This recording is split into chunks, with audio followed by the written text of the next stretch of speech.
आज मैं आप सबके लिए लेके आया हूँ उपेंद्र वज्रा छंद। यह एक बहुत ही प्रसिद्ध छंद है। इसका लक्षण हम इस पाठ में जानेंगे, इसमें गण व्यवस्था जानेंगे, इसमें लघु गुरु व्यवस्था जानेंगे तथा इसका एक उदाहरण देखेंगे। तो अब इस उपेंद्र वज्रा छंद के इस पाठ में आपको एक और विशेष जानकारी दे देना चाहता हूं कि इससे पहले मैंने कुछ छंदों के वीडियो आप सब तक उपलब्ध कर दिए हैं। यदि आपने उन सबको नहीं देखा है तो आप यूजीसी नेट की 6ठी इकाई का जो प्लेलिस्ट है आप डिस्क्रिप्शन में जाएंगे, देखेंगे तो वहाँ पर मिल जाएगा, उसको आप देख सकते हैं। और यदि आप सबको पाठ अच्छा लगता हो तो अपने मित्रों तक इसको पहुँचा भी सकते हैं। तो अब इसमें हम क्या करते हैं, पहले उपेंद्र वज्रा छंद का हम लक्षण देखेंगे, उपेंद्र वज्रा छंद में फिर गण व्यवस्था देखेंगे और उदाहरण देखेंगे। इतना पर्याप्त होता है प्रश्न के लिए। तो उपेंद्र वज्रा छंद, यह जो मैंने इसका लक्षण रखा है आप सबके सामने, उपेंद्र वज्रा जतजास ततो गौ, यह जो लक्षण है वह लक्षण केदार भट्ट जी के द्वारा विरचित वृत्त रत्नाकर की पंक्ति है। तो वृत्त रत्नाकर में यह एक विशेषता है कि जिस छंद का लक्षण कहते हैं उसी छंद में कहते हैं। अगर यह उपेंद्र वज्रा का लक्षण कह रहे हैं तो उपेंद्र वज्रा छंद का लक्षण उपेंद्र वज्रा के ही संविधान से बनाएंगे। शार्दूल विक्रणित का लक्षण बनाएंगे तो शार्दूल विक्रणित के ही नियम के आधार पर बनाएंगे। तो अब देख लीजिए उपेंद्र वज्रा छंद कब होता है। उपेंद्र वज्रा तब होती है छंद जब जतजाह, जतजाह मतलब जगण तगण जगण, जतजाह जब जगण तगण जगण होता है फिर ततो गौ, उसके तुरंत बाद ततः गौ हो, यानी दो गुरु हो। पहले जगण, फिर उसके बाद तगण, फिर उसके बाद फिर जगण और फिर उसके बाद क्या हो, गौ, यानी दो गुरु, गश्च गश्च गौ।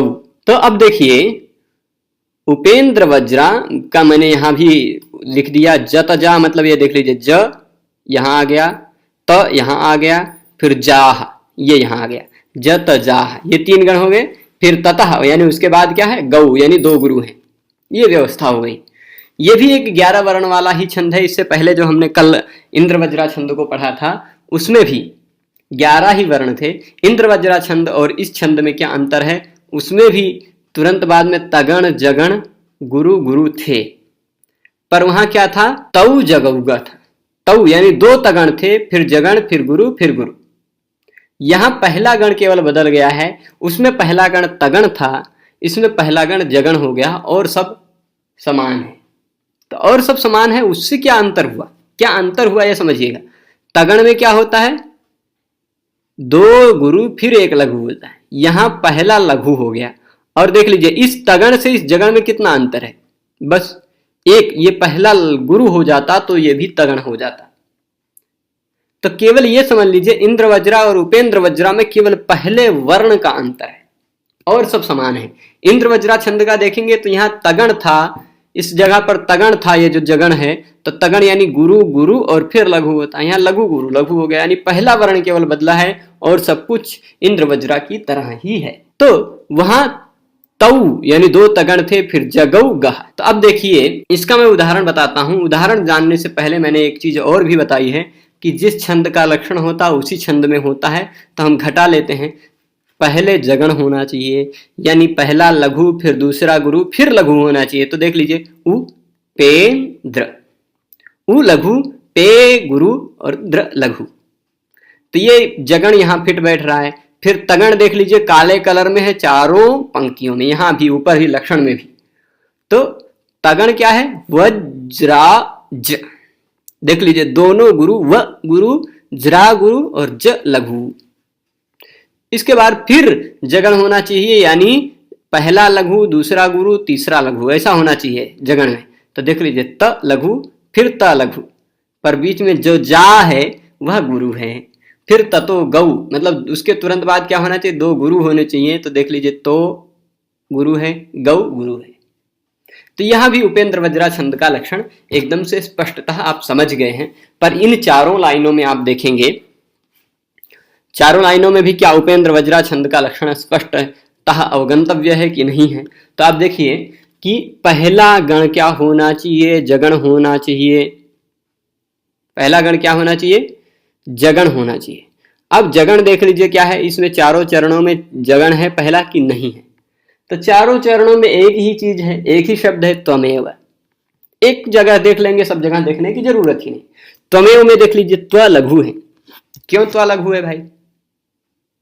तो आप ये जानिए कि जो जहां संयोग होता है उस संयोग के तुरंत पहले वाला वर्ण गुरु माना जाता है। यहां संयोग है, इसके पहले का कोई वर्ण नहीं है तो उसको गुरु मान, अगर पहले कोई वर्ण होता तो उसको गुरु मान लेते, परंतु यहां उसके पहले कोई वर्ण नहीं है तो पहला वर्ण व जो माना जाएगा वह लघु है। चारों पाद में पहला वर्ण व लघु, में चारों में गुरु, फिर व फिर लघु। तो ये देख लीजिए जगण यहां इस चारों पंक्तियों में स्पष्ट है। फिर तगण देख लीजिए, यानी दो गुरु एक लघु, तो मा ता गुरु च लघु, बंधु गुरु च लघु, विद्या गुरु द्र लघु, फिर सर वम ये दो गुरु और म लघु।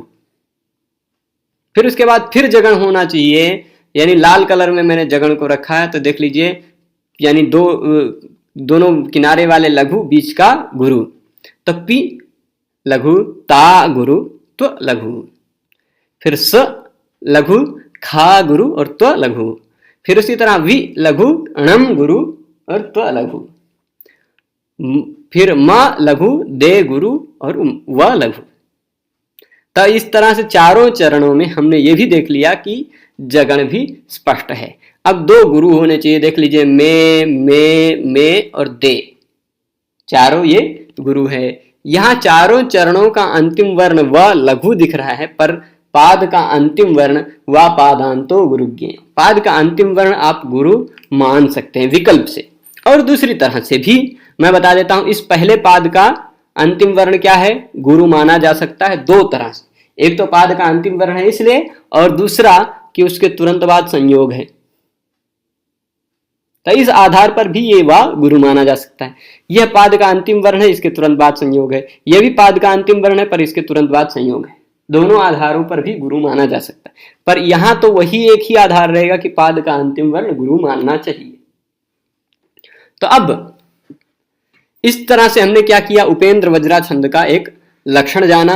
उपेंद्र वज्रा छंद का यदि आप पूछ लेता है प्रश्न, ऐसा भी पूछ सकता है, उपेंद्र वज्रा छंदसः लक्षणम किम, तो पूरा श्लोक, पूरा लाइन आपको नहीं देगा, उपेंद्र वज्रा जतता ततो गो, ऐसा पूरा दे देगा तब तो आप पहचान ही जाएंगे।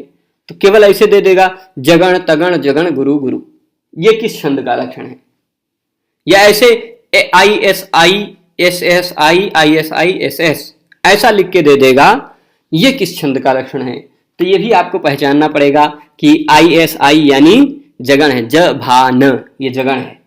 तो इस तरह से गण व्यवस्था आप पहचान के रखेंगे तो आप आराम से उपेंद्र वज्रा छंद को सही कर पाएंगे। और उपेंद्र वज्रा छंद की यह विशेषता है कि इंद्र वज्रा छंद की तरह ही पूरा नियम चलता है, पहला वर्ण केवल लघु हो जाता है। 11 वर्ण का छंद है, पहला वर्ण चारों चरणों में लघु मिल जाएगा, यह उपेंद्र वज्रा छंद हो जाएगा। तो इस तरह से हमने आज के इस पाठ में उपेंद्र वज्रा छंद को पढ़ा। पूरा पाठ यदि आप सबको अच्छा लगा हो तो आप अपने मित्रों तक पहुंचाएं और ज़्यादा से ज़्यादा लोग इस छंद के बारे में जान पाएं, ऐसी व्यवस्था करें। पूरा पाठ देखने के लिए धन्यवाद।